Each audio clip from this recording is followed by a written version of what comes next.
आइए प्यारे दोस्तों, मैं वी नो दैट यानी विनोद आप सभी का इस सेशन में स्वागत करता हूं और आपको और आपके माता पिता को प्रणाम करता हूं और उम्मीद करता हूं कि आप सभी स्वस्थ होगे, मस्त होगे और बेहतर होगे। तो आइए दोस्तों, आज मैं आप सभी के सामने दोस्तों हम सभी के जीवन का दोस्तों वो परम सत्य आपके सामने रखने जा रहा हूं जिसको आज से पहले बड़े बड़े महात्माओं ने, संतों ने, विद्वानों, ऋषि मुनियों ने अपनी रचनाओं के द्वारा दोस्तों इस पूरी दुनिया के सामने रखा दोस्तों। और वही सत्य दोस्तों फिर से मैं आपके सामने रखने जा रहा हूं, क्योंकि महात्मा गौतम बुद्ध जी ने भी कहा था कि 3 things can not be hidden for long time, the sun, the moon and the truth. आज वही सत्य दोस्तों फिर से मैं आपके सामने रखूंगा जो दोस्तों अनंत वर्षों से इस पूरी दुनिया के सामने ढका हुआ था। देखो, जब भी हम परम सत्य की बात करते दोस्तों तो हम हमेशा बात करते दोस्तों उस ईश्वर के अस्तित्व की। देखो, जब भी ईश्वर के अस्तित्व की बात करते दोस्तों तो कुछ पढ़े लिखे लोग कहते हैं कि हम भगवान को नहीं मानते, हम साइंस को मानते दोस्तों। तो आज उन्हीं को मैं बताना दोस्तों। देखो, जो साइंस और जो मैथमेटिक्स दोस्तों वही ईश्वर के अस्तित्व को स्थापित कर दोस्तों। आइए समझाता हूं, देखो ध्यान से देखना। यदि आप इस पिक्चर को भी बड़े ध्यान से देखें तो दोस्तों ये भी बहुत आपको गहरा ज्ञान दे रही है। देखो, आइए साइंटिस्ट के कुछ कोट्स के द्वारा आपको समझाने की कोशिश करता हूं।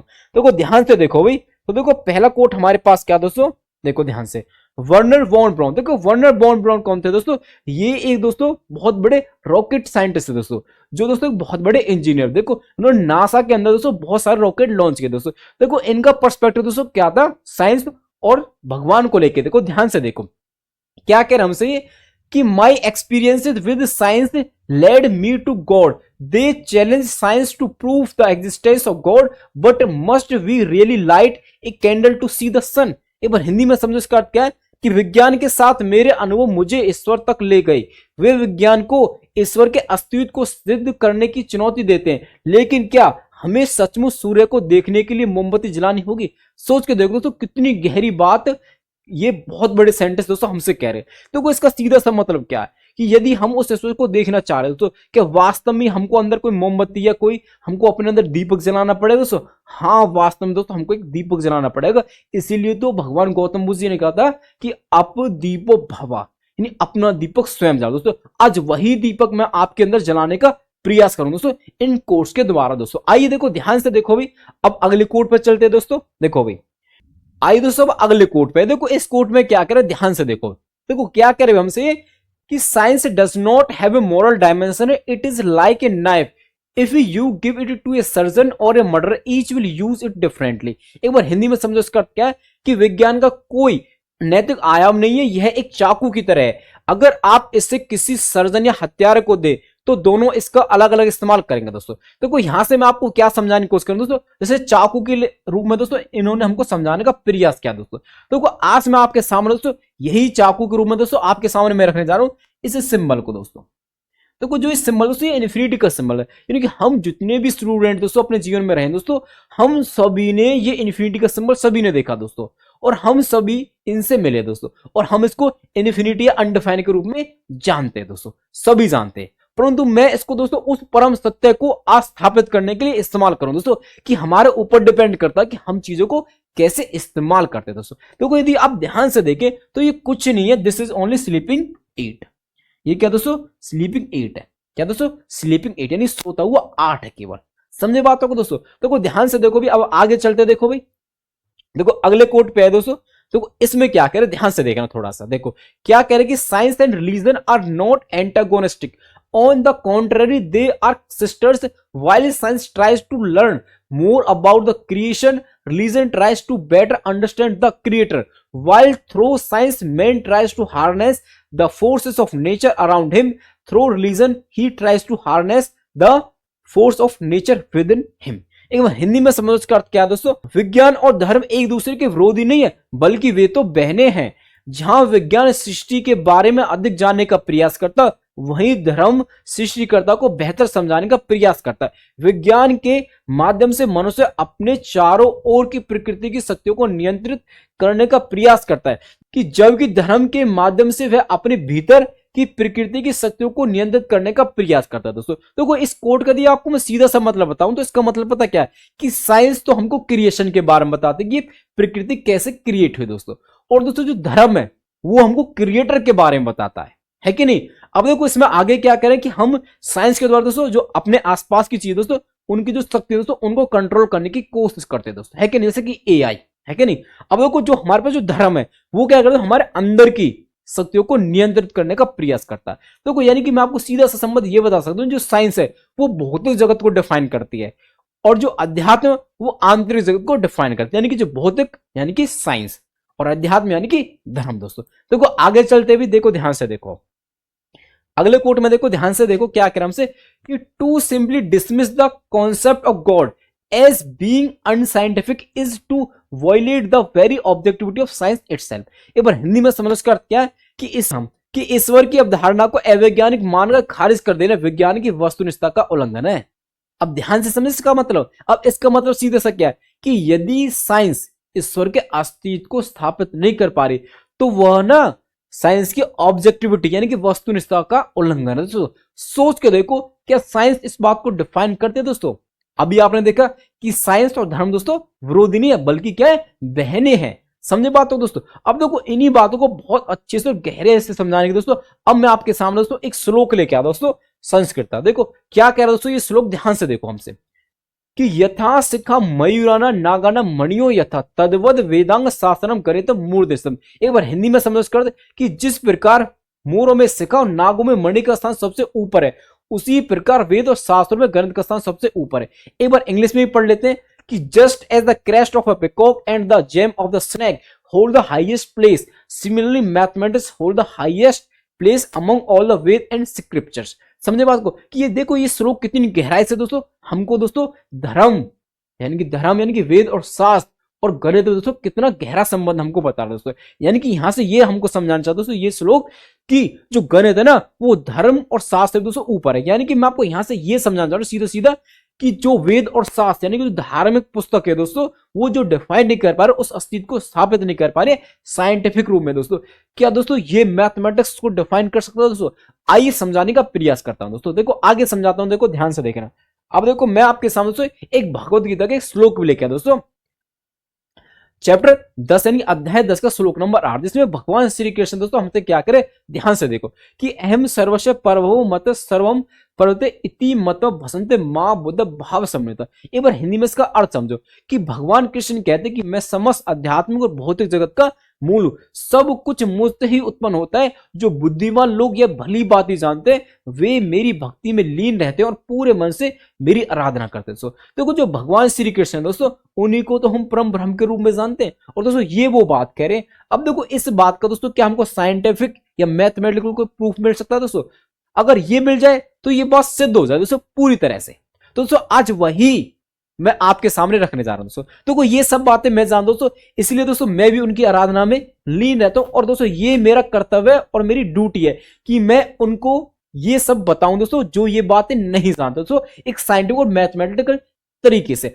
आइए समझाने का प्रयास करता हूं। देखो ध्यान से देखना। देखो हम सभी का जो प्रारंभ दोस्तों धरती पे कैसे हुआ दोस्तों, हम सभी दोस्तों अपनी मां के गर्भ से भी दोस्तों पहले केवल एक बूंद के रूप में दोस्तों इस धरती के ऊपर थे दोस्तों, है कि नहीं। अब देखो हमारा जो अस्तित्व दोस्तों एक बूंद के रूप में था शुरुआत में। उसके बाद दोस्तों देखो जैसे हमारा विकास होता है मां के गर्भ से, उसके बाद हमारा जन्म होता है। देखो जब हमारा जन्म होता है दोस्तों हमारी जो एज होती है वो क्या दोस्तों बिल्कुल जीरो होती है। क्या दोस्तों बिल्कुल जीरो होती है। अब जीरो यहां से मैं आपको ये समझाना चाह रहा हूं कि जब हम बचपन में होते हैं तो हमको ये भी नहीं पता होता कि हमारे जाति क्या, हमारा लिंग क्या, हमारा धर्म क्या और किस प्लेस पे हम पैदा हुए, यानी कि हमारा गांव क्या, हमारा जिला क्या, राज्य का, हमको कुछ नहीं पता होता। तो उसके बाद मनुष्य का विकास क्या, तो आइए समझते हैं मैथमेटिक्स के द्वारा दोस्तों। देखो ध्यान से देखना। तो उसके बाद दोस्तों मनुष्य का विकास इस तरह से दोस्तों इस लाइन के द्वारा मैं आपको समझाने का प्रयास करता हूं। देखो ध्यान से देखना।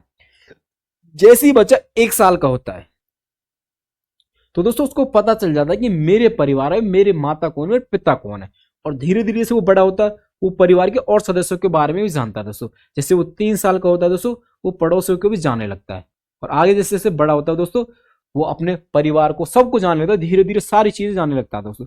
फिर उसकी स्कूलिंग स्टार्ट हो जाती है और जैसे जैसे स्कूलिंग स्टार्ट होती है उसको अपनी लिंग, जाति, धर्म सबके बारे में दोस्तों ज्ञान होने लगता है। और जैसे दोस्तों वो आगे क्लास पास कर जाता है उसको देश विदेश की सबकी जानकारी होने लगती है दोस्तों। और वो 11वीं पास करता है, फिर 12वीं पास करता है, फिर वो ग्रेजुएशन वगैरह पास करता है दोस्तों।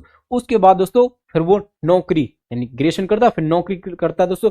फिर उसके सामने एक पारिवारिक जीवन है दोस्तों, और उस पारिवारिक जीवन के माध्यम से वो किस तरह से पूरी दुनिया को देखता है दोस्तों। अब इसी नंबर लाइन के द्वारा अगर मैं आपको समझाऊं दोस्तों, तो वो कैसे देखता है, ध्यान से तो वो देखता है इस नंबर लाइन दोस्तों कि यहाँ पे कुछ ग्रुप बने हुए, यहाँ पे क्या बने दोस्तों, कुछ ग्रुप बने हुए दोस्तों, जहां पे लोग हजारों कमाते हैं दोस्तों, हजारों। भाई नंबर लाइन दोस्तों ऐसी तो आप देखते हो 1 2 3 4 इस तरह से हजारों लाखों इस तरह से, तो आगे वो देखता है कि इसी नंबर लाइन दोस्तों एक ग्रुप है दोस्तों जिसमें लोग लाखों कमाते हैं। वो उनसे ज्यादा खुश है दोस्तों जो हजारों कमाते हैं, और हजारों कमाने वाले उनसे ज्यादा खुश है जो कुछ नहीं कमाते। और उसको पता चल जाता है कि आगे चल के तो और भी बड़े बड़े लोग हैं जहां पे लोग करोड़ों कमाते हैं, और वो उनसे ज्यादा खुश है जो लाखों कमाते हैं। उसकी मानसिकता इस रूप में हो जाती है। अब देखो इसी नंबर लाइन दोस्तों मैं आपको ये बहुत गहराई से समझाने का प्रयास कर रहा हूं, देखो ध्यान से समझना। अब देखो यदि मैं आपको दोस्तों इस नंबर लाइन दोस्तों समझाने का प्रयास कर रहा हूं, देखो तो देखो जो ये नंबर लाइन दोस्तों ये क्या दोस्तों, हम सभी मनुष्य की दोस्तों अवस्था को रिप्रेजेंट कर रही है कि हम कितने साल के हैं और हमारी इनकम क्या दोस्तों। अगर मैं इनकम के आधार पर यदि आप सभी को मनुष्य दोस्तों इस नंबर लाइन पे रखना चाहूं तो मुझे कोई दिक्कत नहीं होगी। क्यों? क्योंकि इस पे इनफाइनाइट नंबर ऑफ पॉइंट है और हम मनुष्य फाइनाइट है, तो हम बहुत आसानी से इसमें डिफाइन हो सकते हैं दोस्तों। ध्यान से समझते चलना मेरी बातों को। देखो अब देखो ध्यान से देखो, अब देखो एक्चुअल में देखो जैसे हम बढ़ते जा रहे हैं दोस्तों, इस तरह बढ़ते जा रहे हैं, देखो हमको लगता है दोस्तों कि हमारे पास जितना पैसा होगा हमारे पास उतनी ही शांति, हमारे पास उतना ही सुख होगा दोस्तों। और आप देख ही पा रहे हो करोड़पति लोग से बढ़ने का प्रयास कर रहे, जो किसी भी रूप में दोस्तों पैसा कमाना चाह रहे दोस्तों, और वो सुख को खरीदना चाह रहे हैं एक्चुअल में। ध्यान से देखो क्या सुख को खरीदने की जरूरत है दोस्तों, आइए समझाने का प्रयास करता हूं। देखो देखो जैसे वो करोड़पति दोस्तों उनको लगता है कि हम आगे बढ़ेंगे तो और हमको सुख आनंद मिलेगा दोस्तों। अब सोचो देखो ऐसे हम आगे बढ़ते कहां तक जाएं, करोड़ अरब खरब मिलियन ट्रिलियन ऐसे कहां तक कमाए दोस्तों, कहां तक कहां पे जाके हमको मन की शांति मिलेगी दोस्तों। देखो अब इसी बात को दोस्तों समझाने के लिए दोस्तों मैं भगवान गौतम बुद्ध जी का उदाहरण लेता हूं। देखो ध्यान से देखो, एक समय महात्मा गौतम बुद्ध जी भी दोस्तों यहां पे थे, महात्मा गौतम बुद्ध जी भी यहां पे दोस्तों, क्योंकि वो भी तो एक राजा के बेटे, तो उनके पास भी तो करोड़ों धन संपत्ति थी, परंतु मन की शांति नहीं थी दोस्तों। अब वो मन की शांति के लिए दोस्तों खोजने के लिए दोस्तों उन्होंने घर का त्याग किया, उस परम सत्य को जानने का प्रयास किया और घर का त्याग किया दोस्तों। अब सोच के देखो भगवान गौतम बुद्ध जी दोस्तों जो सिद्धार्थ के रूप में दोस्तों अपने घर के अंदर, तो दोस्तों क्या वो पीछे आना चाहेंगे या फिर वो आगे खोजना चाहेंगे दोस्तों, तो उन्होंने आगे जाना सोचा दोस्तों, वो आगे गए दोस्तों उस परम सत्य को खोजने के, घर का त्याग कर दिया दोस्तों। अब देखो इसी नंबर लाइन दोस्तों अब मैं आपके सामने दोस्तों एक एज के रूप में रखने का प्रयास करता हूं। जैसे किसी की एज 8 है, 9 है, 10 है, 11, 12, और एक समय जैसे हमारे दादा दादी दादा परदादा दोस्तों हमारी एज उनकी क्या है दोस्तों 80 90 साल दोस्तों, वो हमारे इस एज पे आ गए दोस्तों। यहाँ पे मैं आपको समझाने का प्रयास कर रहा हूं कि हमारे जो दादा दादी दोस्तों इस एज पे आगे होंगे।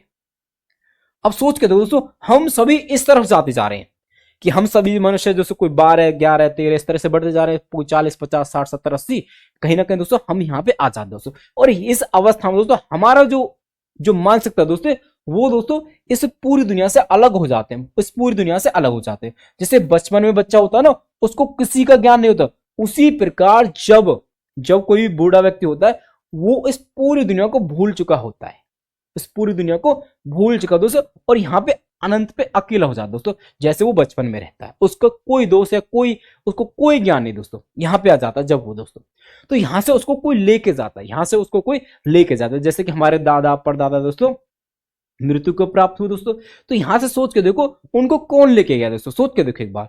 तो आप कहेंगे दोस्तों कि सर हम ऐसे आगे बढ़ते जा रहे और कहां तक बढ़े, तो आपने दोस्तों एक ऐसे आगे चल के एक सिंबल पढ़ा होगा दोस्तों ऐसे, जिसको हम इन्फिनिटी के रूप में जानते हैं। तो सोच के देखो इस रास्ते पे सबसे आगे कौन दोस्तों, इन्फिनिटी, तो सब उन्हीं की तरफ जा रहे हैं, परंतु हम पहुंच भी नहीं सकते। यदि हम लाइट 1 लाइट पर सेकेंड की स्पीड से उस तरफ जाना भी चाहें तो हम तब भी नहीं पहुंच सकते, क्योंकि ये बात तो साइंस भी कह रही है दोस्तों, है कि नहीं।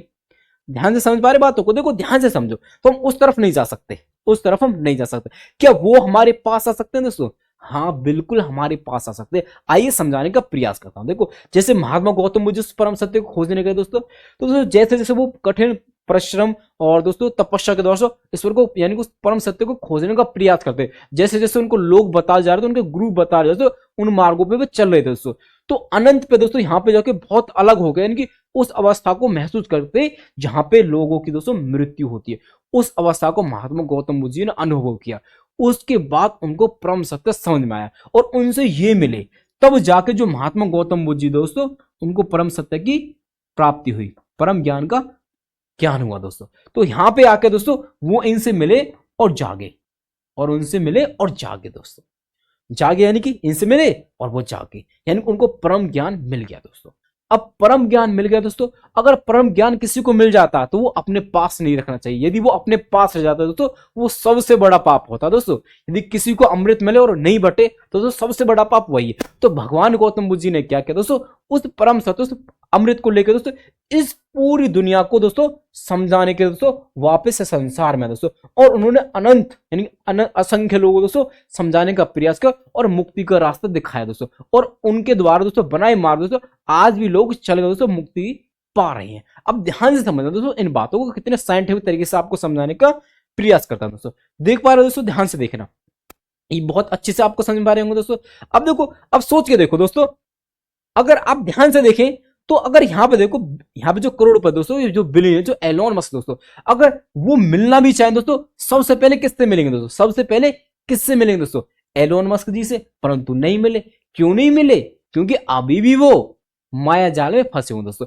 अब आपको इस परम सत्य को जाना तो ध्यान से समझना। देखो एक्चुअल में हम क्या आ गए दोस्तों, इस पूरी माया जाल में फंसे। देखो भगवान ने यहाँ पे क्या लगा, पर्दा लगा रखा, जो वो उस आनंद पे है दोस्तों। अब देखो ध्यान से देखो अब हमारा जो, जिस लोग का आपको मैं मतलब समझाने का प्रयास करता हूं दोस्तों, देखो अब जो ये श्लोक दोस्तों किस तरह से डिफाइन होता है, आइए समझाने का प्रयास कर। देखो वो हमारे जीवन का मूल कैसे। अब देखो मैं अब हम सभी की बात करता हूं दोस्तों, हम सभी की बात करता है।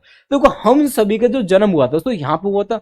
अब हम सभी का जो जन्म हुआ था, तो जब हम एक चाइल्ड के रूप में, हम एक बच्चे के रूप में दोस्तों जब पैदा हुए थे, तो मैं आपको समझाने का प्रयास करता हूं। देखो भाई, जो चाइल्ड है दोस्तों, जो चाइल्ड पैदा हुआ, तो उस चाइल्ड के दोस्तों इस पूरी दुनिया के अकॉर्डिंग, यानी इस पूरी दुनिया में जितनी जनसंख्या थी, उसमें जब ये पैदा हुआ था तो इसकी नंबरिंग क्या थी। यानी कि मैं आपको और अच्छे से प्रयास करूं समझाने का। यदि किसी परिवार में 5 भाई हैं और चौथे नंबर पे कोई पैदा हुआ है, तो उसकी नंबरिंग क्या, 4। अगर वासुदेव कुटुंबम को आप यदि ध्यान से समझे, यदि आप पूरे संसार को एक परिवार समझे, तो यदि आप दोस्तों उसमें पैदा हुए तो आपकी नंबरिंग क्या थी दोस्तों एट पॉइंट ऑफ टाइम पे। क्या आप बता सकते हो, या कोई भी बता सकते हो, या कोई सुपर कंप्यूटर, किसी एआई के पास इसका जवाब है तो बताइए आप। तो आप कहेंगे सर हमको नहीं पता, कोई भी इसको डिफाइन नहीं कर सकते, उस नंबरिंग को नहीं बता सकता दोस्तों। और यदि यही बात मैं दोस्तों तभी इस सृष्टि पे दोस्तों जो जीव है उन सभी पे लागू करता हूं, तो आप कहेंगे सर सही कह दोस्तों। किसी भी, यदि हम किसी मेंढक की बात कर ले, किसी कबूतर या किसी पक्षी या किसी जानवर की बात कर ले, उसकी नंबरिंग क्या है, जैसे वो पैदा हुआ दोस्तों, तो आप नहीं डिफाइन कर पाएंगे दोस्तों। अगर नहीं डिफाइन कर पा रहे, उसका मतलब क्या दोस्तों, अनडिफाइन है। क्या दोस्तों, अनडिफाइन। और अनडिफाइन मतलब दोस्तों ये सिंबल दोस्तों, यानी कि मैं आपको ये समझाना दोस्तों कि हम सभी का जो जन्म हुआ दोस्तों, वो भी इस स्लीपिंग एड के रूप में हुआ दोस्तों, वो भी इस स्लीपिंग एड के रूप में हुआ है। अब हमने सुनाया समझाया कि हमारे सभी के अंदर भगवान का वास है, और वो कैसे वास, और ये हमारे अंदर भगवान आए तो आए कैसे, सोच एक बार। तो इस तरह से दोस्तों हमारे वो अंदर आए। हम सोच के देखो भाई, मेरा नाम या आपका नाम दोस्तों उस दिन ही उसी पॉइंट ऑफ टाइम पे पड़ गया था कि जब आप पैदा हुए दोस्तों। आप कहेंगे बिल्कुल भी नहीं, किसी का नाम नहीं पड़ता दोस्तों, यानी कि हमारे नाम से भी पहले, यानी कि विनोद के आने से भी पहले दोस्तों उसके अंदर ये आ गए थे। यानी हम सभी जीव जंतुओं के अंदर दोस्तों ये सब पैदा होते और वो सोते रहते दोस्तों, और वो कब जागते, वहां मिलने के बाद। अब समझाने का प्रयास करता हूं, देखो ध्यान से। तो दोस्तों ये हम सभी के अंदर है दोस्तों, हम सभी के अंदर है। अब ये है कौन, समझने का प्रयास करो दोस्तों। अब this is nothing but, this is only sleeping ad, this is sleeping ad दोस्तों। ये क्या, केवल मात्र सोता हुआ 8, सोता हुआ 8। और आप इस 8 को दोस्तों ऐसे भी लिख सकते हो, कैलकुलेटर में ऐसे तो लिखा होता है दोस्तों। अब देखो यदि ध्यान से देखो तो दोस्तों इस 8 से ही इन सभी नंबरों का निर्माण होता है दोस्तों। देखो अगर बीच में से 1 हटाएं तो 0 मिलेगा, और दोस्तों 1 मिलेगा। ये पार्ट देखो तो 1, ये 2, ये 3, ये 4, ये 5, ये 6, 7, 8 और ये 9। यानी कि यहां से मैं आपको क्या समझाने का प्रयास कर रहा हूं दोस्तों, कि इस आदि अनंत ने, अनडिफाइंड, यानी कि जिसको हम अनडिफाइंड कहते हैं दोस्तों, उन सभी ने, यानी कि इन दोस्तों ये पूरी दुनिया बनाई। यानी कि ये नंबर लाइन बनाई दोस्तों। इस पूरी नंबर लाइन पे दोस्तों पूरी दुनिया आती है। तो इस तरह से नंबर क्रिएट किया दोस्तों, इस तरह से हम सभी का भी क्रिएशन हो, क्योंकि हम भी तो एक नंबर के रूप में है दोस्तों, जैसे कि हमारी एज, हमारी इनकम है कि नहीं, वो क्या दोस्तों एक नंबर ही तो, यानी हम भी क्या दोस्तों नंबर के रूप में। और नंबर दोस्तों किसने क्रिएट किया, इन्होंने नंबर क्रिएट किया दोस्तों। अब देखो मैं ये स्लीपिंग 8 क्यों कह रहा हूं आपसे, है कि नहीं, ध्यान से समझना। यदि आपने ध्यान से सुना होगा दोस्तों, जब भगवान श्री कृष्ण का जन्म होने वाला था दोस्तों, तो आपने एक भविष्यवाणी सुनी होगी कि कंस को देवकी का 8वां पुत्र मारेगा। सुना आपने सभी ने, आपके सर सभी ने सुना है कि भविष्यवाणी ये थी कि कृष्ण कंस को मारेगा। आपने कहा सर ये नहीं थी। तो यहां से मैं आपको ये समझाना चाह रहा हूं कि कृष्ण में और देवकी के 8वें पुत्र में क्या डिफरेंस है। तो देखो कृष्ण तो आज भी है, कृष्ण नाम के व्यक्ति तो आज भी है। क्या देवकी के 8वें पुत्र जैसा कोई कृष्ण है, सोच के देखो दोस्तों, वही तो आदि अनंत है दोस्तों, है कि नहीं।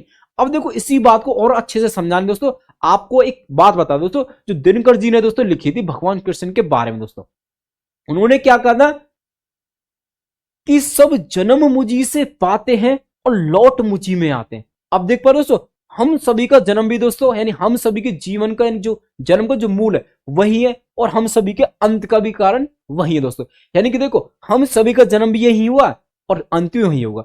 इस वजह से दोस्तों वो इस सृष्टि के हर जीव के, जगत के हर जीव के दोस्तों मूल है। समझ पाए ये बात दोस्तों, कितनी मैथमेटिक्स तरीके दोस्तों प्रूफ हो रही है। क्या आप इन बातों को देख पा रहे हो दोस्तों, ये बातें केवल और केवल भगवान श्री कृष्ण पे डिफाइन हो दोस्तों, केवल और केवल भगवान श्री कृष्ण पे डिफाइन होती है, क्या किसी और पे डिफाइन होते। इसलिए तो हम भगवान श्री कृष्ण क्या कहते हैं दोस्तों, परम ब्रह्म कहते हैं, परम ब्रह्म कहते हैं। आइए और अच्छे से आपको समझाने का प्रयास करता हूं। देखो हो सकता है कि अभी ये लोगों को समझ नहीं आ रहा दोस्तों, अब क्यों नहीं आ रहा ये भी बता देता हूं आपको। देखो ध्यान से समझना, देखो भगवान ने क्या कर रखा है दोस्तों, एक रचना कर रखी है। क्या कर रहे हैं दोस्तों, एक रचना कर रहे हैं दोस्तों, किस रूप में, देखो ध्यान से देखना। तो भगवान ने क्या कर रखा है, एक रचना कर रखा है दोस्तों, यहां से लेके यहां तक, यहां तक दोस्तों भगवान ने क्या कर रखी है, रचना कर रखी है। ये भगवान ने क्या रखी है दोस्तों, एक रचना कर रखी है। भगवान ने क्या कर रखी है, रचना। अब देखो जो भगवान ने जो रचना, आप देखो इन्फिनिटी से आगे और इस इन्फिनिटी से पहले, इस सभी के अंदर दोस्तों हम है, मनुष्य सब इसी के अंदर दोस्तों। और दोस्तों ये भगवान ने क्या कर रखा है कि एक खेल रच रखा है और हम सभी को उस खेल के अंदर डाल रखा है, और हमसे कह रहे हैं कि बनो जो तुमको बनना है।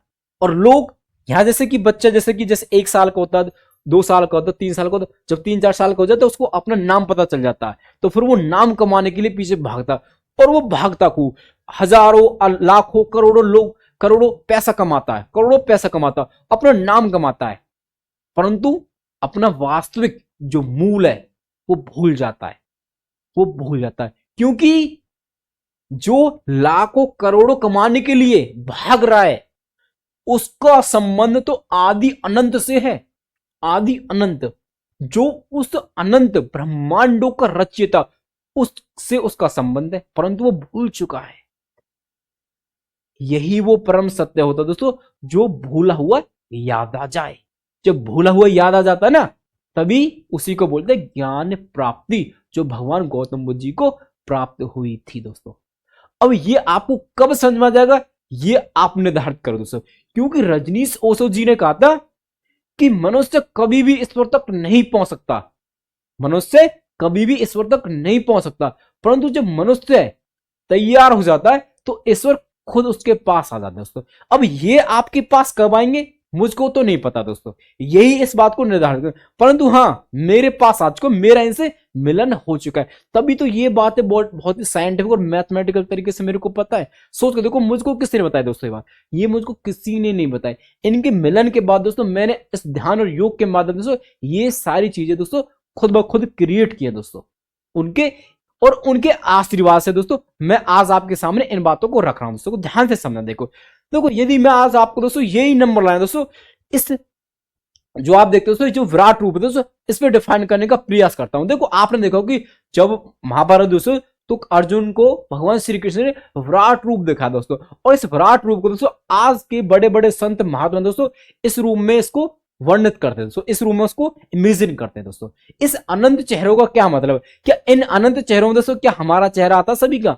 हाँ दोस्तों, हम सभी का चेहरा भी इन अनंत चेहरों में आता है। जैसे दोस्तों इस नंबर लाइन पे दोस्तों हम है ना, इसी तरह दोस्तों इन चेहरों में भी हमारा चेहरा आता है। परंतु ये बोर्ड, ये तो फाइनाइट है, तो हम कहां तक देख सकते हैं दोस्तों? जैसे नंबर लाइन दोस्तों अनंत तक हम कहां तक देख सकते हैं भाई? इन आंखों की तो लिमिट है ना, किसी रेंज तक देख सकती है। परंतु इन अनंत चेहरों में दोस्तों हमारा चेहरा भी आता है। कहां पे आता है हमको नहीं पता दोस्तों, क्योंकि हम इनके अंश है दोस्तों। बहुत पीछे आता होगा, है कि नहीं? देखो समझाने का प्रयास करता हूं। देखो अब बीच में दोस्तों क्या भी, भगवान श्री कृष्ण यानी कि परम ब्रह्म के प्रतीक दोस्तों। देखो ध्यान से, बीच में क्या होता है दोस्तों? जीरो। क्या होता है दोस्तों? जीरो। समझने का प्रयास करें। देखो बीच में क्या होता है दोस्तों? जीरो, नंबर लाइन के अंदर। और आगे दोस्तों 1 2 3 और इस तरह दोस्तों इन्फिनिटी आता है, है कि नहीं? अब इस तरफ देखो भाई, -1 -2 -3 और इस तरफ दोस्तों माइनस इन्फिनिटी। माइनस इन्फिनिटी भगवान श्री कृष्ण को का स्वरूप दोस्तों। अब देखो ध्यान से, देखो भगवान ने कितनी बड़ी रचना कर रखी है दोस्तों, कितनी बड़ी माया कर रखी है। देखो भगवान श्री कृष्ण दोस्तों, देखो सबसे अनंत पे सबसे लास्ट में खुद को रखा है, सबसे लास्ट में खुद को, और बीच में जीरो रखा दोस्तों। अब ये जीरो क्या रिप्रेजेंट कर रहा है? क्या इसका कोई कारण है क्या? क्या इससे कोई बात डिफाइन हो सकती है दोस्तों? हाँ दोस्तों, बीच में जीरो। जीरो मतलब गोल, गोल मतलब धरती, धरती यानी कि धरती माता, यानी कि जो जीरो है वो माता का रिप्रेजेंटेटिव है। और यदि आपने पूरा पश्चिम मूवी देखी दोस्तों, उसमें एक विदेशी कहता है कि भारत का इस दुनिया में कंट्रीब्यूशन क्या है, तब मनोज कुमार जी कहते हैं कि जीरो दिया मेरे भारत ने, मेरे भारत ने, दुनिया को तब गिनती आई, तारों की भाषा भारत ने दुनिया को पहले सिखलाई, देता ना दशमलव भारत तो यूं चांद पे जाना मुश्किल था, धरती और चांद की दूरी का अंदाजा लगाना मुश्किल था, सभ्यता जहां पहले आई पहले जन्मी है, जहां पे कला, अपना भारत वो भारत है जिसके पीछे संसार चला, संसार चला और आगे बढ़ा, भगवान करे ये और बढ़े, बढ़ता ही रहे और फूले फले, है प्रीत जहां की रीत सदा मैं गीत वहां के गाता हूं, भारत का रहने वाला हूं, भारत की बात सुनाता हूं। समझो दोस्तों बात को? तो यानी जो जीरो का जो कॉन्ट्रीब्यूशन है भारत का, वो इस बात को रिप्रेजेंट करता है कि भारत को इसलिए भारत ने माता कहते हैं। क्या हम बेवकूफ है? हम भारत को भारत माता क्यों कहते हैं दोस्तों? हर नागरिक कहता है भारत माता की जय। तो दोस्तों ये जीरो उसको रिप्रेजेंट करता है। देखो हो सकता है कि भगवान कृष्ण के भगवान होने पर कुछ धार्मिक, कुछ अलग धर्मों को दोस्तों आपत्ति हो, परंतु मां के भगवान होने पर किसी धर्म को कोई आपत्ति नहीं। सो अगर है तो वो कोई धर्म भी नहीं है दोस्तों, इसलिए भगवान ने बीच में जीरो रखा। जीरो मतलब मां, मां मतलब इस जननी, इस जगत की जननी यानी कि जन्मदाता। समझे बातों को? तो भगवान ने कितनी बड़ी रचना कर रखी है दोस्तों, इस जीरो के द्वारा दोस्तों हमसे ये बात भी डिफाइन हो रही है दोस्तों, क्या कि भारत को भारत माता क्यों कहते हैं दोस्तों। उम्मीद करता हूं कि ये सारी जो बातें आज मैं आपको समझाने का प्रयास कर रहा हूं दोस्तों, आप इनको कनेक्ट कर पा रहे हो दोस्तों। उम्मीद करता हूं कि आप ये बातें समझ। देखो एक समय पर दोस्तों आपके साथ पता क्या होगा, जैसे जैसे आप बढ़ते जाएंगे दोस्तों, देखो ये क्या खेल है दोस्तों, ये क्या दोस्तों खेल है। अब देखो कोई भी खेल होता है दोस्तों, यहां से लेके यहां तक भगवान ने क्या कर रखा, एक खेल की रचना कर रखी, माया की रचना कर रखी दोस्तों। इन सभी में दोस्तों लोग रहते हैं दोस्तों, करोड़ों अरबों हमारे बहुत से लोग दोस्तों अनंत जन्म में दोस्तों इसी में फंसे रहते, इसी में फंसे रहते दोस्तों। और हम सभी का लक्ष्य दोस्तों उस अनंत को पाना, उस अनंत को पाना है। देखो समझाता हूं दोस्तों, देखो इसी बात को अगर मैं आपको अच्छे से समझाने का प्रयास करूं दोस्तों, तो देखो ये क्या, एक खेल है। क्या दोस्तों? एक खेल है। क्या बनना है यहाँ पे? क्या है? एक खेल है दोस्तों। अब इस खेल से आप बाहर कब आओगे, ये डिपेंड करता है कि ये आपसे कब मिलने आते हैं, ये आपसे कब मिलने आते हैं। एक उदाहरण के द्वारा समझाने का प्रयास करता हूं, देखो ध्यान से समझ। तो वो इस नंबर लाइन दोस्तों यहां पे कहीं ना कहीं दोस्तों बीच में 25 होगा, है कि नहीं? तो 25 दोस्तों मैं आपको यहां पर रिप्रेजेंट करना चाह रहा हूं स्वामी विवेकानंद जी के द्वारा दोस्तों। देखो स्वामी विवेकानंद जी जो दोस्तों उनका जो बचपन का नाम था वो था नरेंद्र दत्त। जब वो स्वामी विवेकानंद जी उनको नाम मिला दोस्तों, जो स्वामी उनके परमहंस दोस्तों उनको गुरु थे, उनको 25 वर्ष की अवस्था में उनको वो गुरु मिले दोस्तों। तो 25 वर्ष की अवस्था में दोस्तों उनसे जो गुरु मिले स्वामी परमहंस दोस्तों, वो इनके ही रूप थे दोस्तों। यानी इनके लिए मैं अगर बात डिफाइन दोस्तों, इनके ही रूप है दोस्तों, क्योंकि भगवान आदि अनंत का दोस्तों कोई रूप थोड़ी है। तो स्वामी विवेकानंद जी से दोस्तों 25 वर्ष की अवस्था में ये मिलना है स्वामी परमहंस के रूप में। तभी तो स्वामी विवेकानंद जी ने कहा था कि उठो जागो और तब तक मत रुको जब तक लक्ष्य की प्राप्ति ना हो जाए। अब सोचो हम सभी का परम लक्ष्य क्या दोस्तों? हम सभी का परम लक्ष्य करोड़पति अरबपति बनना नहीं है, उस आदि अनंत को पाना दोस्तों। अब सोच के देखो, करोड़पति अरबपति से भी आगे कौन है? आदि अनंत, उस इन्फिनिटी को पाना दोस्तों हम सभी का लक्ष्य है। बातों को समझ पा रहे दोस्तों? और उसी को जगाना दोस्तों, हम सभी को उसी को जगाना अपने अंदर। जिस दिन जाग जाएगा हम सभी का लक्ष्य भी मिल जाएगा दोस्तों। समझे बातों को? ध्यान से समझते चलना। देखो देखो हम सभी का दोस्तों जो जन्म है दोस्तों वो इस रूप में है, और हम सभी का अंत भी इस रूप में है दोस्तों। इस वजह से ये श्लोक दोस्तों पूरा डिफाइन होता है। अब देखो यदि आपने महाभारत सुनी होगी दोस्तों, तो उसमें जो अर्जुन जी होते हैं वो भगवान श्री कृष्ण ने कहते हैं कि कृष्ण जी यानी कि माधव जी कि हम सभी को मुक्ति कैसे मिलेगी, कि हमारे पास हमारे जीवन में ऐसा स्थान यानी कि इस धरती पे ऐसा स्थान कहाँ है जहां पे दोस्तों जन्म और मृत्यु का चक्र खत्म हो जाए।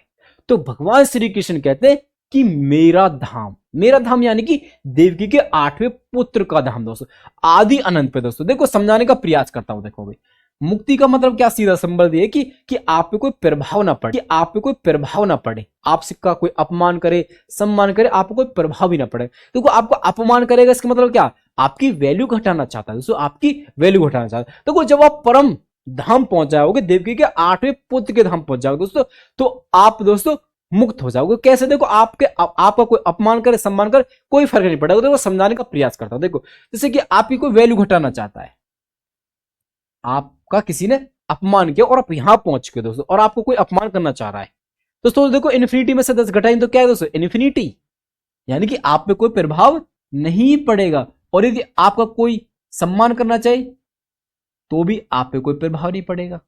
समझे बातों को? नहीं समझे? तो दोस्तों किस तरह से मैथमेटिकली बातें प्रूफ हो रही है। तो अगर आप उस देवकी के 8वें पुत्र से भगवान का भौतिक अस्तित्व जानना चाहते हो दोस्तों, उस अनंत पे है, इन अनंत गैलेक्सियों के बाद दोस्तों उस अनंत पे दोस्तों भगवान श्री कृष्ण का स्थान है। कि आप वहां जा सकते? सोच के देखो, क्या इस शरीर के दोस्तों क्या वो क्षमता है कि हम वहां पहुंच सके? परंतु इस शरीर के अंदर भी दोस्तों वो रहते हैं। आप उनको जगाइए। आप जब उनको जगा लो दोस्तों तो हर जगह आपको वही दिखेंगे, क्योंकि हर जीव जंतु के अंदर दोस्तों यही है। इस प्रकार से भगवान सभी के अंदर निवास करते हैं दोस्तों। समझ पा रहे हो दोस्तों कितना साइंटिफिक और कितना मैथमेटिकल दोस्तों ये बातें प्रूफ हो रही है। उम्मीद करता हूं कि आप इन बातों को समझ पा रहे हो दोस्तों। तो आइए दोस्तों अब मैं आपके सामने दोस्तों एक बड़ा विशाल दृष्टिकोण आपके सामने रखने का प्रयास करता हूं। देखो ध्यान से देखना, भी आगे चलते भी देखो। आइए भैया आगे देखो। अब देखो ये क्या दोस्तों, हमारे पास 4 क्वाड्रेंट है। क्या दोस्तों? 4 क्वाड्रेंट दोस्तों। आपने पढ़ा हो दोस्तों चैन 4 क्वाड्रेंट को कैसे भाई? देखो कि ऊपर दोस्तों क्या भाई? नॉर्थ यानी कि प्लस इन्फिनिटी, ये दोस्तों नीचे साउथ, यहां पे माइनस इन्फिनिटी, और दोस्तों ईस्ट ये प्लस इन्फिनिटी, और ऐसा दोस्तों वेस्ट यानी कि माइनस इन्फिनिटी। तो आप देख पा रहे हो चारों ही दिशाओं में वही देवकी का 8वां पुत्र विद्यमान है, यानी आदि अनंत, यानी भगवान का जो अस्तित्व चारों दिशाओं में। परंतु हम माया जाल में से पड़े, उनको देख ही नहीं पा रहे। हर रास्ते पे वही है परंतु हम देख ही नहीं पा रहे। करोड़पति मिलता, अरबपति हम मिलता भी दोस्तों, हम माया में फंस जाते हैं परंतु आगे देखते नहीं है। ध्यान से देखो। तो देखो हम सभी दोस्तों कहां से प्रारंभ होता है? हम सभी का जीवन 0 से दोस्तों। क्या होता है? 0 से प्रारंभ होता है। फिर उसके बाद 10, 20, 30, 40, इस तरह से दोस्तों हमारी एज बढ़ती है। अब देखो ये आपसे कम मिलेंगे, ये तो आपको यही बता सकते हैं, मैं भी नहीं बता सकता। मैं 24 की एज में इनसे मिल गया। मेरी जो मुलाकात है वो कब हुई थी भाई? 24 में, 24 वर्ष की अवस्था में। और ये केवल मेरे को ही पता है, ये मेरा व्यक्तिगत अनुभव है, इसलिए मैं इन बातों को बहुत अच्छे से समझा सकता हूं, है कि नहीं? देखो ध्यान से समझने का प्रयास करना। देखो जो ये 4 क्वाड्रेंट है दोस्तों, जो फर्स्ट क्वाड्रेंट है ये वाला फर्स्ट क्वाड्रेंट, ये सेकंड क्वाड्रेंट है, ये क्या दोस्तों? थर्ड क्वाड्रेंट है, ये क्या? फोर्थ क्वाड्रेंट है। ठीक है भाई। अब देखो अगर आपने ध्यान से सुना दोस्तों कि फर्स्ट जो क्वाड्रेंट दोस्तों उसमें सभी ट्रिगोनोमेट्रिक फंक्शन दोस्तों पॉजिटिव होता है दोस्तों। क्या होता है? पॉजिटिव। और आपने दोस्तों सनातन धर्म सुना दोस्तों, एक जो युग होता वो होता सतयुग। तो सतयुग यानी कि पॉजिटिव, यानी कि जो पहला क्वाड्रेंट है दोस्तों वो सतयुग को रिप्रेजेंट कर रहा है। किसको भाई? सतयुग को। और जो सेकंड क्वाड्रेंट है ये किसको रिप्रेजेंट कर रहा है भाई? त्रेता को। और जो थर्ड क्वाड्रेंट है इसको रिप्रेजेंट कर रहा है भाई? द्वापर को। और जो फोर्थ क्वाड्रेंट है दोस्तों ये किस बात को रिप्रेजेंट करता है? कलयुग को। यानी कि जो चार क्वाड्रेंट है दोस्तों मैथमेटिक्स के अंदर, ये सनातन धर्म के अकॉर्डिंग दोस्तों क्या भाई? चार युग को रिप्रेजेंट कर रहे हैं। किसको कर रहे दोस्तों? चार युग को। जैसे कि भाई फर्स्ट क्वाड्रेंट में सारे ट्रिग्नोमेट्रिक फंक्शन पॉजिटिव, तो यहां पे सतयुग, यानी सतयुग मतलब सब सत्य पॉजिटिव जो यहां पे लोग रहते हैं दोस्तों। समझे बात को? तो कुछ कितने वर्ष बीत चुके हैं दोस्तों, कितने युग बीत चुके, हम सभी को कुछ नहीं परंतु पता। परंतु जो देवकी के जो 8वां पुत्र है, the eighth son of Devaki, इसको सब पता है। इसको हर जीव के बारे में पता है, हर जीव के बारे में पता है इनको, क्योंकि हर जीव के अंदर वही है और जो अंदर ही है उसको अंदर के बारे में नहीं पता होगा। सोच के देखो एक बार, आप ध्यान से देखना। आइए देखो ध्यान से समझाने को और प्रयास करता हूं। देखो ध्यान से देखो, आपने सुना होगा कि भारत को विश्व गुरु कहते हैं दोस्तों। और भारत को विश्व गुरु क्यों कहते हैं दोस्तों? इस बात पे प्रश्न भी उठाए जाते हैं दोस्तों। आइए समझाने का प्रयास करता हूं। देखो भारत ने क्या दोस्तों? जीरो दिया। और भारत ने जीरो नहीं दिया, भारत ने अनंत दिया, यानी कि the eighth son of Devaki, वही तो आदि अनंत है दोस्तों। समझे बात को? यानी कि जीरो से लेकर अनंत तक ये क्या दोस्तों? भारत के ज्ञान का ही तो विस्तार है। भारत ने जीरो भी दिया, यानी कि भारत आधार भी है, और जो जिसको आप पाओगे दोस्तों वो भी भारत की ही देन है। तो जीरो से लेकर अनंत तक ये क्या दोस्तों? भारत के ज्ञान का विस्तार है। इसीलिए तो है भारत विश्व गुरु। समझे बात को? नहीं समझे? किस तरह से दोस्तों कितने साइंटिफिक और मैथमेटिकल तरीके दोस्तों ये बातें डिफाइन हो रही है दोस्तों। क्या उम्मीद कर पा रहे हो दोस्तों कि आपके सामने ये ऐसे रही होंगी दोस्तों चीजें? सोचो एक बार आप, क्या ये आप बातें दोस्तों ये क्या खुद से कभी सोच पाते दोस्तों? क्या आपकी ऐसी कभी मानसिकता हो पाती? सोचो दोस्तों। तो जीरो से दोस्तों अनंत तक ये भारत के ज्ञान का विस्तार है। इसीलिए भारत क्या दोस्तों? विश्व गुरु दोस्तों। और भारत इस पूरी दुनिया को मुक्ति दिलाने वाला दोस्तों। समझे बातों को? ध्यान से देखना। अब देखो ये बातें एक्चुअली मेरे को पता कैसे चली दोस्तों? सोचो एक बार आप कि ये छोटा सा लड़का है, इसको ये बातें पता कैसे चली?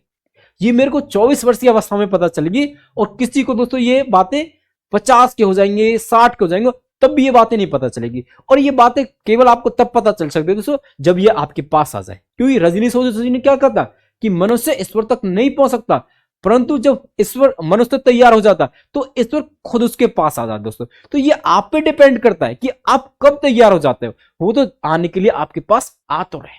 सोच एक बार, बस आपको क्या करना? उनको जगाना अपने अंदर दोस्तों। जिस दिन आप उनको जगा लो दोस्तों, आप उस मुक्ति पे या उस परम धाम पे पहुंच जाओगे। यानी कि आपको अपमान करे या कोई सम्मान करे, आप पे कोई फर्क नहीं पड़ेगा। अब देखो ये बात जो आपके मेरे हाथ में दोस्तों ये जो कलम है, ये आपके दृष्टि में दोस्तों क्या है? ये केवल 50-100 रुपए की दोस्तों कलम है, केवल केवल। और मेरे लिए उस ईश्वर द्वारा दोस्तों दी गया सबसे बड़ा उपहार है। ये भगवान ने मुझे को कैसे चुना इस धरती पर समझाने का प्रयास करता। तो भगवान ने इस कलम के लिए तो मुझे ब्रह्मांड की अनगिनत गैलेक्सियों में से उस मिल्की वे गैलेक्सी के हमारे वाले सोलर सिस्टम के 30 नंबर के ग्रह, पृथ्वी के 7 महाद्वीप, उस एशिया महाद्वीप के 48 देशों में से हमारे भारत देश के 28 राज्य और 8 केंद्र शासित प्रदेशों में से उस हरियाणा राज्य के 22 जिलों में से पलवल जिले के 282 गांवों में से हमारे गांव सिहोल के 1000 परिवारों में से मेरे परिवार के सदस्यों में से मुझको चुना। ये कर्म दोस्तों भगवान ने इस प्रकार मेरे को अनंत से आके दी। अब ये कैसे दी दोस्तों? ये तो मैं आपको दोस्तों आपके सामने बैठ के तभी अच्छे से और बता पाऊंगा दोस्तों। अब उम्मीद करता हूं कि दोस्तों ये सब सारी बातें आपको समझ में आ गई दोस्तों। अब देखो थोड़ा सा और बता देता हूं दोस्तों, ये बातें मेरे को कैसे पता चली। देखो मेरा बचपन से मैथमेटिक्स में इंटरेस्ट रहा है, और मैंने अपनी 10वीं दोस्तों अपने गांव के स्कूल सिहोल से दोस्तों पास करी। उसके बाद मैंने 12 दोस्तों प्राइवेट स्कूल से पास करी। उसके बाद दोस्तों मैंने दिल्ली यूनिवर्सिटी दयाल सिंह कॉलेज के दोस्तों अंदर एडमिशन लिया दोस्तों। और दोस्तों कॉलेज जाते समय दोस्तों मैं अपने गांव से दोस्तों 5:30 बजे अपने घर से निकलता दोस्तों, 6 बजे की ट्रेन लेता था और 2 से 2.5 घंटे मेरे को लगते दोस्तों कॉलेज पहुंचने में। और दोस्तों जैसे जैसे ये समय बीते गया, 5-6 महीने हो दोस्तों, और फिर मेरे को रियलाइज हुआ कि विनोद अपने गांव से इतनी दूर तू आता है, पढ़ने का समय भी नहीं मिलता, 2 से 5-6 घंटे तेरे को आने जाने में लगते हैं, तो तू जीवन में क्या ही करेगा। और मेरे को रोना आता था कि मुझसे इतने बड़े बड़े टैलेंटेड, इतने बड़े बड़े शक्तिशाली और इतने अच्छे खूबसूरत और टैलेंटेड मुझसे अच्छे अच्छे लोग हैं, तो मेरा क्या होगा। और मैं इतनी दूर से जा रहा हूँ, मुझको इतना अच्छा मैथमेटिक्स आता भी नहीं है, मुझसे भी अच्छे अच्छे टैलेंटेड बच्चे उस दिल्ली यूनिवर्सिटी के अंदर हैं, तो मेरा क्या होगा। मैं रोता था उस समय। परंतु वो समय निकला, मेरी ग्रेजुएशन हुई, उसके बाद मैं टीचिंग फील्ड में आया। उसके बाद धीरे धीरे दोस्तों मैं ध्यान योग करने लगा, उस ईश्वर को आराधना करने लगा, मंदिर जाने लगा। उसके बाद जब मेरे सामने ये रहस्य खुले और जब वो मेरे पास आए, तब उस दिन मैं सबसे ज्यादा रो था, क्योंकि भगवान का मिलन वही मुक्ति का दिन होता हर व्यक्ति का। तो उस दिन मेरे को एहसास हुआ कि मैं अपने गांव से 5:30 बजे उठ के दयाल सिंह कॉलेज दोस्तों 8-9 बजे पहुंचता दोस्तों। वो संघर्ष मेरे को याद आया और तब ईश्वर की एक पुकार आई कि विनोद ये तेरे लिए था केवल, क्योंकि टैलेंटेड तो यहां बहुत है, एक से एक टैलेंटेड है, एक से एक बड़े बड़े मैथमेटिशियन, एक से बड़े बड़े करोड़पति हैं, अरबपति हैं और इतने बड़े बड़े टीचर हैं। उनको ये बातें नहीं पताई, परंतु मुझको ये बातें बताएं किससे। मुझे जो इन्फिनिटी, जो इसके बारे में जो मैं रहस्य बता दोस्तों, ये मुझको किसी ने बताई नहीं है, किसी टीचर ने मेरे को नहीं पढ़ाई है, ये स्वयं उस ईश्वर ने दोस्तों मेरे साथ कुछ दिव्य घटनाओं के द्वारा दोस्तों मुझे समझाए। तब जाके दोस्तों मैंने ध्यान योग के माध्यम से उन घटनाओं का जो परिणाम आया दोस्तों, ये आज मैंने आपके सामने रखा दोस्तों, जिसको मैं बहुत ही सिस्टमेटिक तरीके से आपके सामने लेके दोस्तों। ये बातें समझना दोस्तों इतनी आसान नहीं थी दोस्तों, परंतु उस ईश्वर के आशीर्वाद से दोस्तों ये बातें दोस्तों बहुत आसान बनी गई। और आप सभी का दोस्तों सहयोग रहेगा तो दोस्तों ये बातें दोस्तों जन जन तक पहुंचेंगे और दोस्तों सभी उस देवकी के 8वें पोते को अपने अंदर जगाएंगे और उस परम सत्य को पाएंगे और मुक्ति का द्वार खोलेंगे दोस्तों। समझे बातों को। उम्मीद करता हूं कि आज ये बातें समझ गए होंगे दोस्तों, और आप सभी का मुझे सहयोग रहेगा दोस्तों, और आप दोस्तों इन वीडियोस को ज्यादा से ज्यादा लोगों तक शेयर करें दोस्तों, जिससे कि दोस्तों वो भगवान श्री कृष्ण का दोस्तों जो अस्तित्व है इस दुनिया में स्थापित हो चुके दोस्तों। तो आप सभी का बहुत बहुत धन्यवाद।